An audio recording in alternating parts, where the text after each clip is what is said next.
Hey, everybody, it's Ron Johnson, and this is the Ron Johnson Show on Locked On Sports Minnesota. I'm wearing black today. Feels like a funeral. Gophers lose. Vikings lose. Vikings lost even bigger.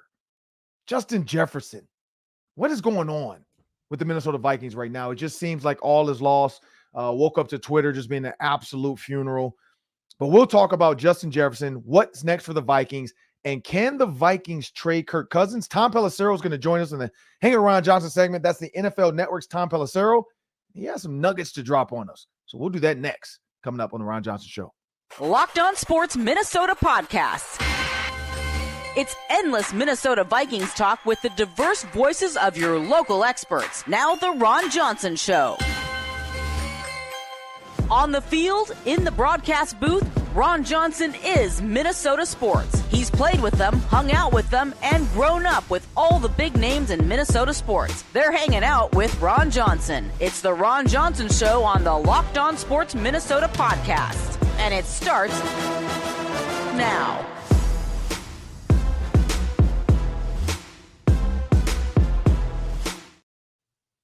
Hey, everybody, it's Ron Johnson, and this is the Ron Johnson Show on Locked On Sports Minnesota. I want to thank everybody for watching on YouTube, those watching on Amazon and Roku, wherever your device is. We appreciate you watching or downloading. And those listening on the podcast, thanks for joining as well. Partner of Locked On Sports in Tegna. Again, I'm Ron Johnson. This is the Ron Johnson Show. My producer for the day is Sam Ekstrom. He's going to be joining me in a minute. But I want everybody to know today's episode is brought to you by Jase Medical. Empower yourself when you purchase a Jase Case, providing you with a personal supply of 5 antibiotics that treat 50 plus infections. That's 50 plus infections. Get yours today at jasemedical.com. That's JASE medical.com. Well, as I bring my producer to the show, Sam Ekstrom, man, we got to talk about Justin Jefferson and the Minnesota Vikings. All is not lost, though. Tom Pelissero is going to join me in the Hang Around Johnson segment. The first question I asked him is the season over? He's going to give us his thoughts coming up next. But here's where I go, Sam. I kind of feel like it is. I'm not going to lie. I do. I feel like a little bit of the season is over. Just a little bit. This is why. The Minnesota Vikings have 4 games, possibly, with Justin Jefferson gone. Hamstrings, soft tissue injuries. We saw Cooper Kupp in his nerve leg injury. He's back. Justin Jefferson in the hamstring. The problem with soft tissue is it's going to feel fine in a week. Like in 1 week, he'll feel fine. They're going to massage it. They're going to ice and stem it. He's going to be in the training room around the clock trying to get stem and ice and doing different exercises. But the biggest thing is rest, getting the inflammation out, wearing a sleeve. In about 2 weeks, he'll start jogging around a little bit, maybe running on the treadmill a little bit. In about 3 weeks, he'll start to pick up the pace and see what that hamstring can do. He's going to feel fine. The problem is he's going to feel fine until he has to hit another gear. Because soft tissue injuries, it depends on how bad the strain was. Sometimes it's like, hey, he had a hamstring injury, he's out for a week. But the fact that now they're talking about possibly putting him on IR, because they're going to have an MRI, they're going to have a doctor look at it. He might have a second opinion look at it, maybe check the MRI out to see is there an actual tear in the hamstring? Is there, what is it? What's the degree of this injury? The fact that they're talking about at least 4 weeks, leads me to believe it's possibly worse than we think. Here's the problem. When you're tired, when you're fatigued, and then you're pushing off of that turf that gives no give like grass does, that's a lot of strain on your legs, your calves, everything. And so the fact that we're seeing more Achilles injuries now, we're seeing more calf pulls and strains. There's something to this turf. And I know the Vikings, people talked about that because Travis Kelce's ankle. The Vikings have that slit face surface turf that allegedly is going to get replaced next year with more of the natural turf. I don't know what it is or how it works or what's the difference, but the Vikings do have the turf that everybody hates. And then you say, okay, we're going to replace it at the end of this season. Why not replace it before? Like, did it take every player talking about natural grass and talking about how bad this surface is for them to start to do it? Maybe. But this is not the show to talk about the turf. This is the show to talk about Justin Jefferson. Sam, my thoughts are, like I said, I feel like the season might be a little bit over. As a player, though, I can't say, because if I'm in that locker room, if I'm Jordan Ass, if I'm KJ Osborne, I'm rallying around this team. I'm rallying around my quarterback. Say, hey, man, We got this. Justin, we got you, man, because Justin Jefferson doesn't want the season to go awry just because he's out. But I feel like there might be a little bit of like consternation of like, well, if he's out, maybe we get the 4th pick in the draft, and we can get a Drake May. There's no reason to tank for Caleb. One, I don't even know if he's that guy. Like, I really don't. This might be let's try to do what we can do because Shedeur Sanders might be the guy next year. Because athletically, he looks like he can move a little bit better, run. He has the pedigree. I don't know. I just don't know about this Caleb Williams thing. I just feel like this is being overhyped and over talked about, just because everybody says he's the number one pick. Is he? Like Bryce Young, to me, doesn't seem like what we thought he should be. CJ Stroud seems pretty good. Anthony Richardson seemed pretty good until he got hurt. Bryce Young was the one everybody hyped up, and I just don't see it. I don't. Like, I really don't. I don't understand what everybody sees. And so, like the Jalen Hurts bit, doubt it. Look at him. Like, that's what I want. I want a quarterback that's doubted. People don't believe in him. When you go after the guy everybody thinks is the guy, oftentimes you find a lack in something else. And so for the Vikings, one, Kirk Cousins has a no trade clause. So you can't just trade him. You got to get him to want to release it. And then where's he going to go? Like, he could say, I only want to go to this team and this team. I'll remove it if these are the two teams you can trade me to. Do you want to go play 1 year with the Jets in hopes to make them better? And then Aaron Rodgers is coming back next year. Probably not, because now you're still under a 1-year deal, and then you're really uncertain. Can the Minnesota Vikings sign him and then find a way to sign Justin Jefferson? Because clearly that's the reason why he doesn't want to be there. At the end of the day, Sam, this is just a dark cloud. I wore black because of it. I just don't know what's going to happen next in these. For the Bears, the best thing that could happen to the Vikings is they're playing the Bears. Like, the good thing is they're not playing the 49ers 1 week out of Justin Jefferson. At least they get a week to play without Justin Jefferson to get this thing figured out for a week and then play the 49ers. But I don't know, Sam, your thoughts? Yeah, I think my head goes toward Justin Jefferson's future too, because the other dark cloud around this is that the extension was not finalized. Right. And I don't think it's reason to all-out panic. I think there's still plenty of reason to believe it got done after this year. But now the information's changing. The team is not a winner. The quarterback may be out the door. Mm-hmm. And Justin Jefferson just seems unhappy. And I think it's because they're losing. I don't think it means he's upset with the organization, but he doesn't like to lose. And he's going to see potentially his quarterback leave and bring in an unknown, and the rebuild will continue. The offense might not have the potential next year that it did this year. And it just, it clouds the whole situation with rumors, trade whispers, whether they're true or not. People are going to talk about Justin Jefferson wanting out, because when you're that big, people throw stuff out there, whether it's accurate, not accurate. It's just, there's going to be a lot of noise, Ron, about Justin Jefferson. If the Vikings can't turn this around, if this injury lingers, it's going to be a messy season with a lot of uncertainty going forward.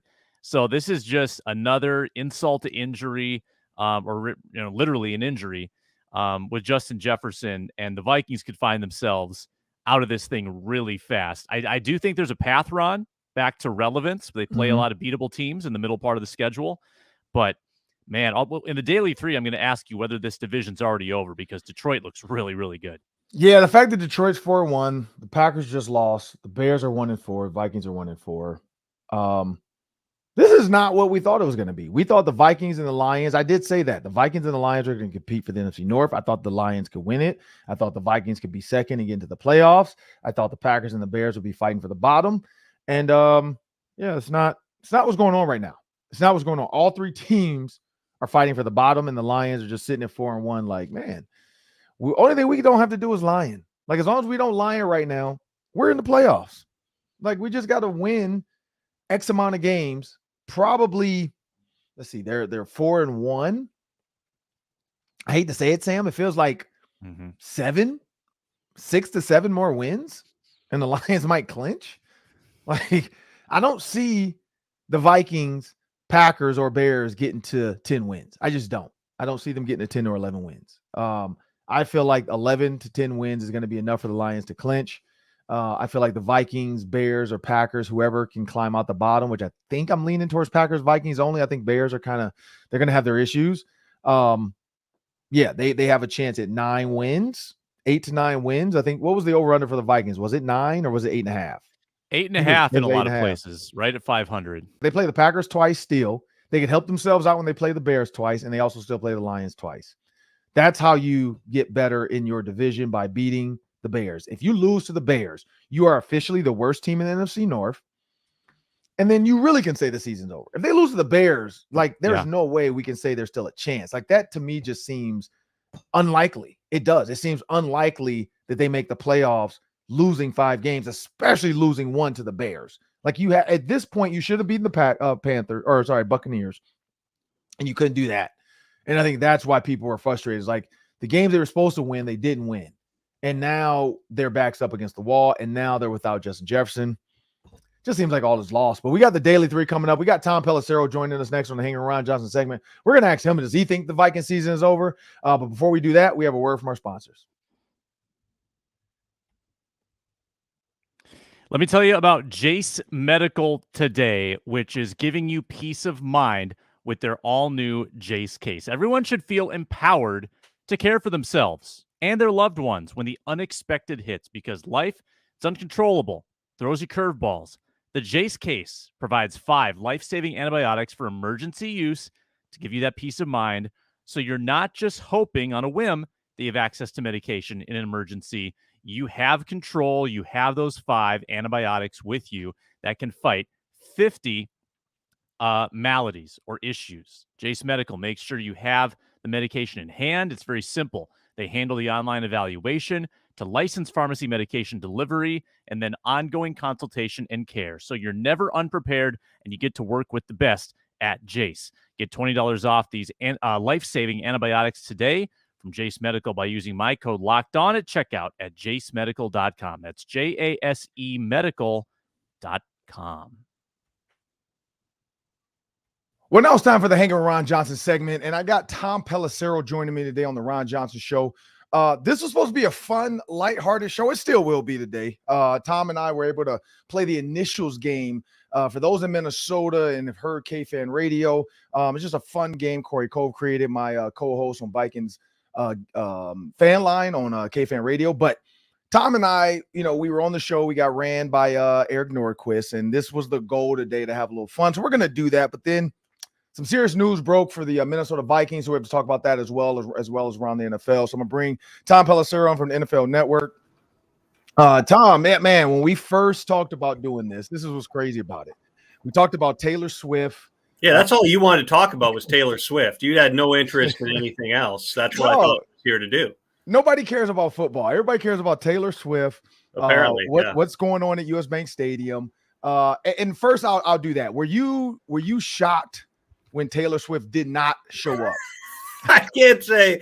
I thought, like, should I make some calls and just check? And I ultimately decided, no, I don't see Taylor Swift coming to Minneapolis. I'm not talking about it on TV. So let's let it go. But no, it's been an interesting few weeks. I will say that. I will say my 9-year-old asked me again last night about Travis Kelce and do I think they're really dating and all those things. So you are definitely like capturing a different element of the fan base, but ultimately I think that there's a lot more people who probably care about Travis Kelce bouncing back from what looked like a significant injury on the field initially, taping it up and scoring a touchdown for their fantasy teams than anything that he's doing off the field. Yeah, and that's the same for my 12-year-old. Like, the weirdest thing, I never had a conversation with her about anything like that, about people dating. And then she's like, yeah, why is Taylor Swift dating some random football player? I was like, wait, what? I was like, why? He's got great question. That's a great question. There's a lot we could talk about with what's real, what's not, what it means when celebrities are dating. But we'll kick back and get excited about the Taylor Swift movie coming out and the Vikings trying to figure out how they're going to move forward here without one of the best players in the game. And one more fun one before we get into this. You and I played the initials game. You won your semis, I won mine. And then the quarterfinals we got absolutely ran by Eric Norquist. I don't even remember the letters, but I just know they weren't easy. Waffle cone. So it was WC. WC. Yeah, there's too much with W, because you were right with the WH sound of whale. I was thinking water cooler the whole time. I'm like, it's got to be water cooler or watercolors. Never came up. When you think about games like that, and when you hear it back, or you everybody tells you how hard or easy they think it. Did you expect the game to go the way it did? No, because, you come in, I was 2-0 in my initials game appearances. I had beaten, the first time I ever played, I want to say it was this summer, and I beat Sauce, Hawk, like all the OGs of the game. And so I was feeling good, came in. I was under the weather, to say the least, the second time I played, but gutted it out, found a way to win, and I always come in. My strategy on that game is come in with a blank mind. Like, don't have too many different, okay, there's this and there's that, and I'm going to try to work this in. Just come in completely open and just see what comes in your mind. And the problem was, on that day in the semifinal, my mind just stayed blank. It's not even like Nordo was like, one clue, snapping and answering. Right, like exactly. We're getting like the fifth and sixth clue, and I'm just sitting there going, I have no idea what we're talking about. Like, I have no idea.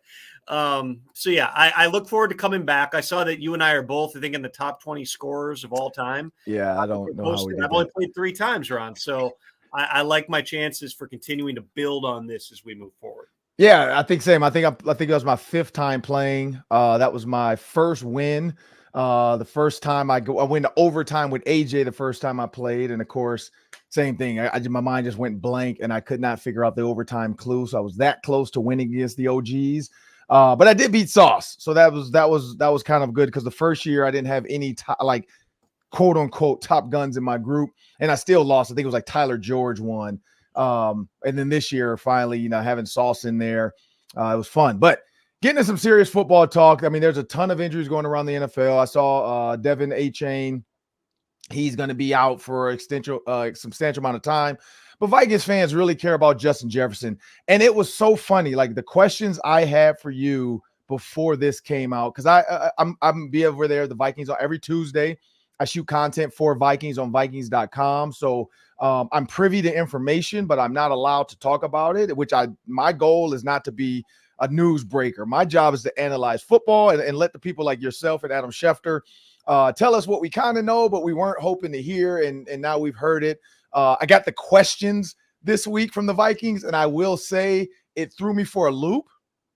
And I was like, wait a minute, what? And so I don't, I've learned my lesson. I made a mistake like 2 years ago. I don't know if you ever heard this story, Tom. Real quick story before we jump into this. I get to be in the draft area for the draft because I do the content for Vikings. And it had to be like 1 a.m. And you know how you get draft night, 1 a.m. You're loopy, you're tired, you're not really thinking straight. I had no clue, absolutely no clue, that what I was seeing and hearing from the coaches, the world couldn't hear. I'm thinking like this is ESPN's like live feed or something. And so the Vikings get a call. I'm not going to even bring the story back up because I don't want to rehash this because I got in trouble. But a team calls the Minnesota Vikings to make a trade. And so I just tweeted out like, oh man, it's crazy. I can't believe the Vikings didn't want to make that trade, blah, blah. In my mind, I'm thinking everybody knew. And then I get a text from the Vikings at like 2 a.m. Yo, you got to delete that. That's not public. I was like, oh shoot. So I deleted the tweet. Thank God that like it was like 2 a.m. Enough people saw it, but people didn't really it didn't get any steam. Like Schefter didn't see it, you didn't see it, so that was good. And so I've learned my lesson now. So now when I get emails from the Vikings, mum's the word. I don't say anything. When they tell me stuff, I stay out of it. I let you guys drop the news. But I did kind of have an idea about Justin Jefferson because when I first saw him go out, and then we got the questions for this week's show, I'm like, man. And then last week I picked Justin Jefferson for the show we do, and fans are wondering, like, there were some questions thrown out there and so on and so forth. And so I'm starting to kind of figure this out. And so when I saw that your tweet this morning about Justin Jefferson being out, in my mind, my question is still here, man. Because even without do you think the season is over for the Minnesota Vikings? No, I don't think the season's over. I think that they've got a newly unique set of challenges ahead of them now. With Justin Jefferson, the plan is to put him on injured reserve. That means he's out at least 4 games. They don't know the precise timetable yet. It's going to depend. How does the hamstring heal and how does his body respond to the rehab process? So, the Vikings, they're 1-4, but when you look at them statistically, they are one of the most productive offenses in the NFL when they hold on to the football. And they have been fumbling and specifically losing fumbles at a historic rate.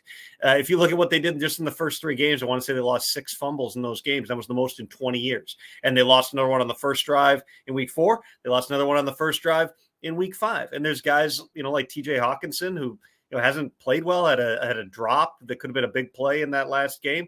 The running game just hasn't really been, as explosive as you would like it to be so far this season. But again, Kirk Cousins, Justin Jefferson have been on a historic pace here. Now you take out one of the NFL's most dynamic weapons for at least the next 4 games. Mm-hmm. And this is a critical stretch of the season. You're at Chicago this week. That's the first NFC North game. So to the extent that they still have a chance to come back in the division, it starts with, hey, you haven't played any division games yet. You got 6 of them. You got a chance to make a run here through some of those games, but then you got to come home and host the 49ers. Then you go to Green Bay. Then you go to Atlanta. That's a pretty tricky type of a stretch. 3 road games. And again, that's the minimum that Justin Jefferson is going to be out here. The trade deadline, let's be honest here. The trade deadline's a few weeks away. I would anticipate the Vikings, depending on how these next couple of games go, are going to get calls about some players on their roster. They're going to have to decide, do we feel like we've still got a chance to come back and Justin's going to be able to make it back and be productive, or do we need to amass some assets, to put ourselves in a better position in 2024? I don't think that Kevin O'Connell or the coaching staff are thinking about anything other than we've still got a chance to be really good here. The defense seems like they continue to improve. You'd like them to make one more play, like make that one big play at the end of the game like they did in Carolina, a little bit more. But, these are the challenging types of situations that organizations end up in, and it's not totally unique to the Vikings here, all of which is a longer way of saying, Ron, no, I don't think the season's over by any stretch for the Vikings. I think that you've seen, if you just lose 1 fewer fumble per game, you quite possibly are 4-1, not 1-4, because all these games have been close here. It does not get any easier without Justin Jefferson. It's going to change the way that opposing defenses can play them. We know that Jordan Addison, we've seen it. Jordan Addison can be an absolute stud. We've seen it with KJ Osborne. We know he can make plays. You need more from TJ Hawkinson. You may need to get Cam Akers going even more than he is right now. Alexander Madison, you'd like to think the fumbles and the drops, you can cut some of that stuff out because I know how much they like Alexander Madison.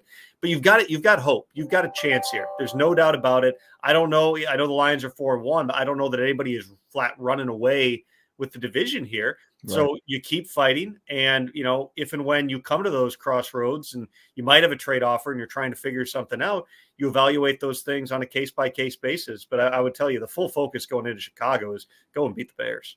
In an upper, level management area, when you look at the Minnesota Vikings, have talked about Justin Jefferson's offseason contract talks, has talked about recent contract talks.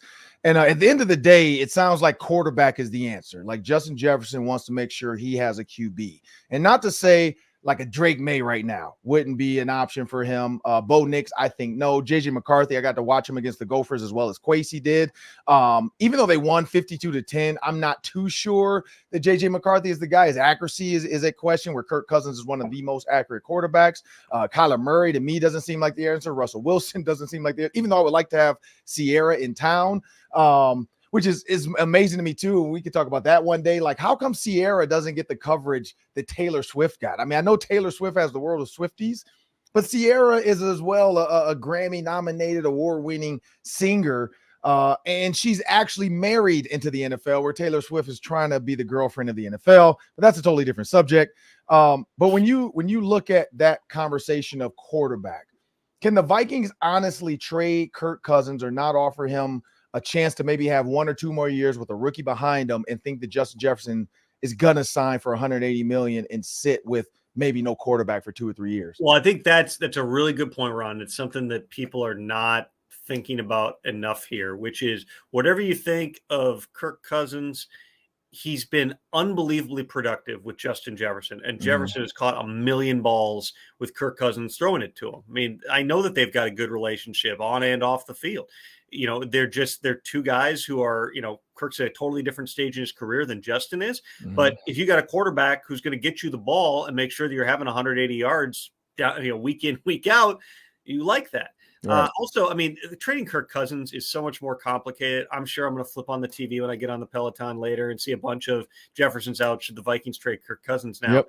It's also way more complicated than that. Just start with the sheer logistics of the fact that Kirk Cousins has a no trade clause. Right. Why would Kirk Cousins waive that no trade clause when he's got unrestricted free agency looming in March? He knows what he has here. Now, he doesn't have Justin Jefferson for the next 4 games at least, but he knows this offense. He's playing at a high level here. You get yourself traded to, let's just throw out the Jets, for instance, because everybody has talked about that. Number one, how are the Jets paying him? How are they paying off the draft picks when they've already traded him for Rodgers? How are they even making that happen? But if you're Cousins, yeah, maybe you got a shot to go make a playoff run with a talented team, but you also have the unknown. They run a totally different offense than what the Vikings run. It's not like you're trading for a running back, and Cam Akers, 10 days later can be out there. He knew the system. But point being, running back's pretty simple. You trade for a wide receiver even in the season. It's hard to get that guy totally up to speed and have the rhythm and timing and tempo, much less trading for a quarterback. Why would Kirk allow that to happen? And I'm not saying anything's impossible. We've seen a lot of crazy things happen in this league, Ron. It doesn't make a lot of logical sense from Kirk Cousins' perspective to accept the trade, regardless of where it is, except for the possible exception of San Francisco, except the 49ers right now have an MVP candidate in Brock Purdy, who's cheap, dealing the football all over the field. And also, I think that the other piece of this, and you referenced it, is there's no saying this won't still be Kirk Cousins' team in 2024 and beyond. They did have contract discussions last offseason. They were not going to do another, on either side. It didn't make sense to do a 1-year extension again, which is what they had done the previous year. It was either going to be you do a long-term deal or you let Cousins go out into free agency come March, or at least get close to it, find out what is the market someplace else, and then see if we can do a fair deal. There's also, the possibility, absolutely, that the Vikings could be looking to draft a quarterback.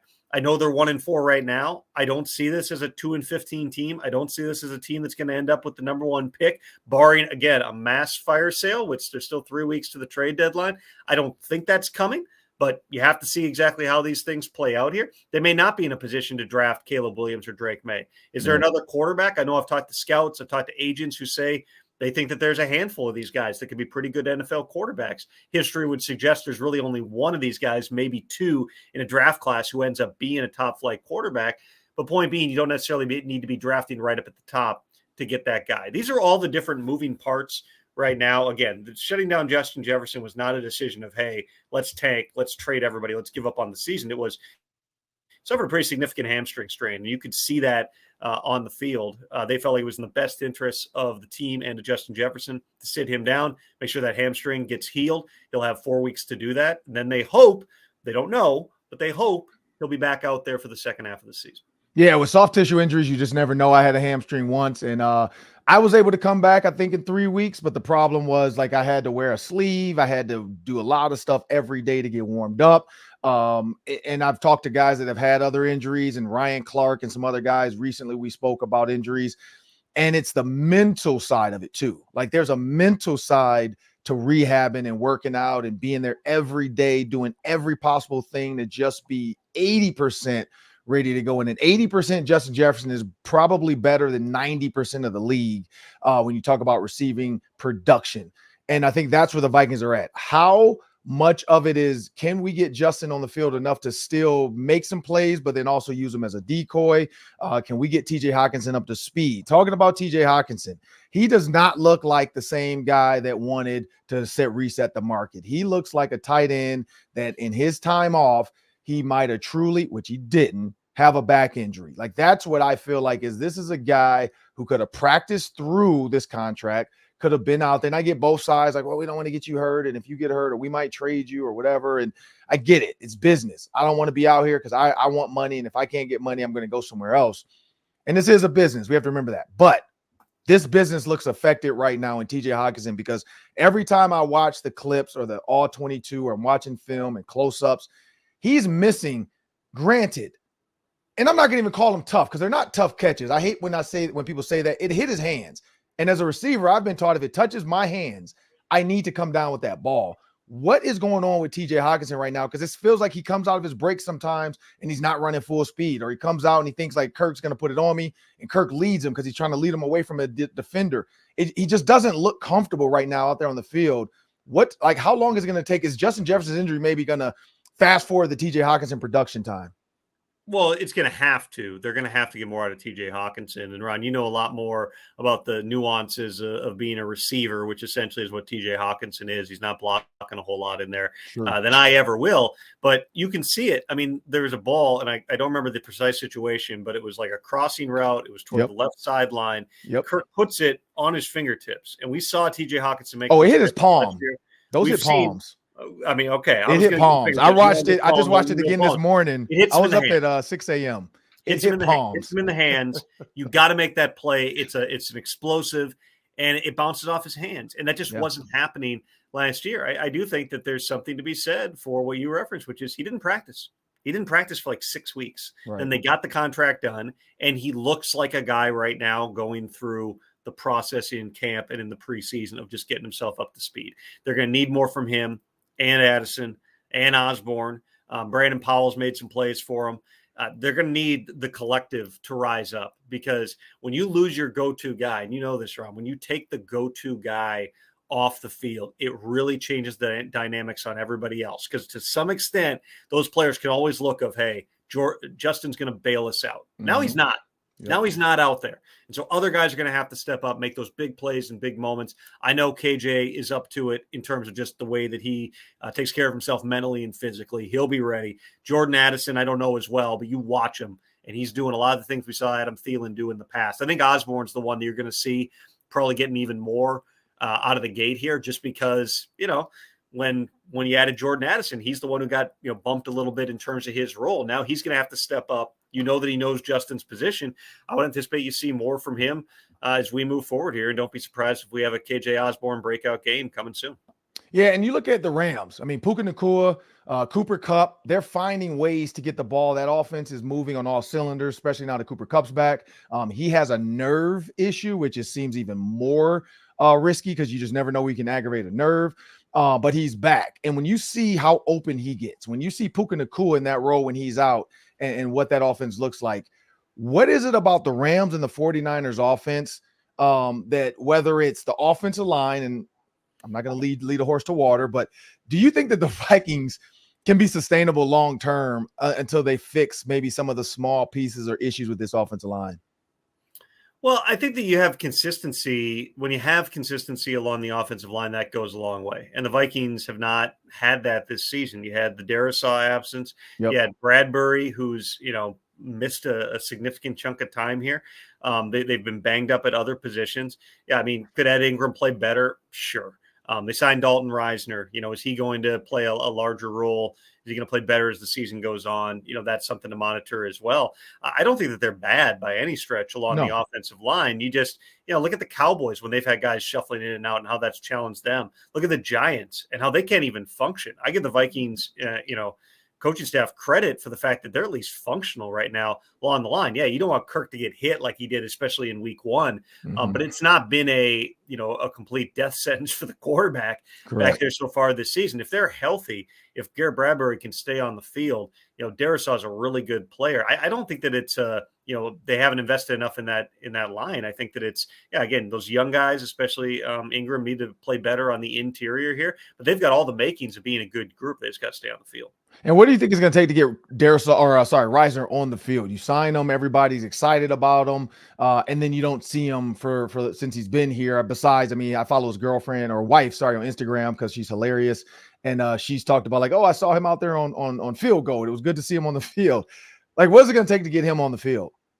Well, I think part of it's just getting them up to speed on scheme and everything else, because there are a lot of checks and things that they do at the line of scrimmage. Also, Reisner, there's some guys who are really strong in both pass and run blocking. That's not necessarily Reisner. So you're a little bit trying to feel him out too for what the things he's going to be that are best in this system. We could see him anytime here. I think that it's a situation where you didn't give him a 1-year deal up to $4 million for him to just sit on the bench. I would expect that you're going to see him in the game on a more substantial level soon. And somebody made a comment to me on the post-game show with myself and Eric Norquist, and I am from the pedigree of punishment for play problems. And when I say play problems, I'm not talking about dropping balls, but I'm talking about like procedural stuff, jumping off sides, like stuff like not being on the field when you're supposed to be on the field, not realizing you're on kickoff, not realizing you're on punt protection, having to burn a timeout because you don't know you're supposed to be on the field for defense, fumbling the ball, things like that. I mean, of course, and I had different coaches, Lovie Smith, Brian Billick. I had Glenn Mason at Minnesota. So it was a different time then where Ray Lewis was a part of the punishment, like as a captain. Like, hey, man, we're all going to get out here. If this guy can't get it figured out, jumps offside, we're all running. We're all going to get on the line. People are like, Kevin O'Connell's a player's coach. I don't see him punishing the players. Do you think there's something to that of accountability where these guys, not to say everybody knows they don't want to fumble the ball. We know that. But does it feel a little bit like, because they said before it was a fear-based organization with Zimmer. Now it seems like I know I can make a bunch of mistakes and I'm not going to get cursed out. Like, is there a healthy medium in there somewhere? I think that there is. And I think that they try to strike that balance. I mean, a couple of weeks ago, Kevin O'Connell was out there wielding that, the padded stick and poking at guys himself in practice, just trying to emphasize it. And then what happens? First drive, T.J. Hawkinson fumble. This past week, it's another fumble on the opening drive. I mean, these are just the things that continue to happen here. I mean, at some point, Ron, you played the game. If coaches just keep yelling at you, hold on to the ball, like that's not really coaching. That's just like players. At some point, it has to be on themselves. Like, you need to do what you're being taught to do here. It's tough because they're one of the most productive offenses in the NFL when they hold on to the football. But turns out holding on to the football is a pretty important part. At some point, the players themselves have to figure that out, or it's going to be the same thing over and over. Yeah. And last one before we get out of here, Bears, Vikings coming up. And then, of course, the Vikings have the 49ers on Monday night to follow. So two crucial games. I said they had to get 1 out of 2 of the Chiefs. Chiefs 49ers. Now it looks like the 49ers are the one. I think they can still beat the Packers and the Falcons, even though Bijan Robinson's ridiculous. Jordan Love last night actually looked pretty good besides the late pass where the 5'8" cornerback was able to outplay Christian Watson for the ball. I blame Christian Watson a little bit for not trying to come back over the top, but that's a different question or different scenario. But when you look at this Bears game and Justin Fields, it seemed like maybe figured it out a little bit. Chase Claypool's out. Maybe the organization as a whole within the locker room is a little bit better because they don't have a negative Nancy in the locker room anymore. He's gone to the Dolphins. Do you think that this is going to be one of those games where Kirk Cousins either have to put up or shut up, or are fans going to give them is this like 4 weeks of like, well, they don't have Justin Jefferson, so I get it? No, I mean, I think that these games are really important. This is, again, the first NFC North game that they've played this season. So if you want to start making up ground in the division, you want to give yourself a chance, it's got to start now against the Bears team that's also 1-4 and has its challenges. I mean, somebody's going to walk off that field on Sunday feeling like, hey, we're back in it, we got a shot. And the other team's going to feel like we're buried. I think that Soldier Field is going to be an excited type of an environment because they did get that win and because they've seen Justin Fields play better the last couple of weeks. I mean, think back to what they were dealing with, Ron, in the early couple of weeks of the season here. You had the Allen Williams situation where he ends up not being back as the defensive coordinator. You have the Justin Fields comments that do get taken out of context, and it becomes this Justin Fields versus the coaches thing, which is not the way that he intended it. Even if that's how it came out, you can't say that. It still got made into something that it should not have been. And then you had Chase Claypool, who was also complaining. So you had 3 different energy-taking types of things that were all going on. And it probably shouldn't have surprised anybody that they looked like a lifeless team, because how do you just have the emotional capacity to stay on track when you're going through that? So the last couple of weeks, they've played freer. They let that game get away against Denver, and they're going to be kicking themselves about it if they get down the stretch and they're still in the thing. But you saw them put it all together against Washington and completely took a Washington team that was supposed to have all this positivity with the new ownership and a young team playing well and absolutely ran them off the field. Yeah. Is that the real Bears? We'll find out. With Justin Fields, we know he can do it. We know that he can flash and he can make some plays. And at times he can look really good. He's also capable of looking really bad at times. It's going to be about consistency for Justin Fields in his entire career, but also this season with the Bears. Can he be consistent enough that every week, not just the weeks he's on, but every week they've got a chance to win? Brian Flores is going to throw a lot at him this week. I guarantee you that. Well, I'm Ron Johnson. That's Tom Pelissero. You can follow him on X. Just search Tom Pelissero. Make sure you stick with him because there's going to be a lot of stuff I'm pretty sure coming up with the Minnesota Vikings in the next 3 to 4 weeks. So I know Tom's going to be on top of it. And of course, like he said, the trade deadline is coming up where every Vikings fan is going to be sitting watching to see, is Kirk Cousins going to be on the block or is he going to still be a Minnesota Viking when this is all said and done? Hard. You never know. You never know. You never know. But we'll see these next 4 weeks if he can pull it out without Justin Jefferson and become a hero. And Jordan Addison, I know you said KJ Osborne. I think ESPN Jordan is going to be the guy. I think he's going to take on that Justin Jefferson role a little bit with the deep threats. KJ Osborne, I think, is going to take over the slot. And then, of course, we're going to see Brandon Powell, who I liked last weekend. He looked flashy. He looked quicky, twitchy. So I think they're going to find more ways to get him the ball as well. But again, I'm Ron Johnson, Tom Pelissero. This was the Hanging with Ron Johnson segment. Coming up next, we got the Daily 3. That's 3 questions, 3 minutes each, and we'll be back after this. Well, Sam, I enjoyed Tom Pelissero. That was a fun one, Sam. And I mean, like you said, season's not over. That's his thought. I mean, I just think if they lose to the Bears, season over. But he's saying that they can beat the Bears. Who knows what happens with the 49ers? Maybe they do it for JJ. Maybe this is a what was that? Rudy situation. Win one for Rudy. Win one for JJ against the 49ers in front of the national stage on Monday Night Football. Primetime Kirk is going to be in question, and I think that's what everybody wants to see. But before we jump into the Daily 3, that's 3 questions. We're going to take about 30 seconds each today. We got to let you guys know the Twins have a chance, people. The Twins have a chance. It is not over. Sam pointed out to me that the top teams are going down. Teams that are the top are in jeopardy. And the Twins might be able to do that to the Astros with 2 games in Minnesota. Is going to be decent weather, but the Twins are going to face the Houston Astros at 3 p.m. today. Catch every pitch of the hometown broadcast on the SXM app. We are a proud partner with SiriusXM, so just make sure you download the SXM app. Just search Twins once you're in the app, but also to get the app, just go in your app market. No matter what phone, what Android, iPhone, whatever you have, BlackBerry, I don't even know if those are still out, but whatever you have, just search SXM in your apps. And then once you download the app, make sure you search Twins and you'll get every pitch of the hometown broadcast. I've done it. I love it. It's super and easy. And when I'm at the gym, I can listen to whatever shows I like because I have it in my car and now I can take it with me on the go. Love SiriusXM. Listen to it all the time. But now it's time for the Daily 3, Sam. Take it away.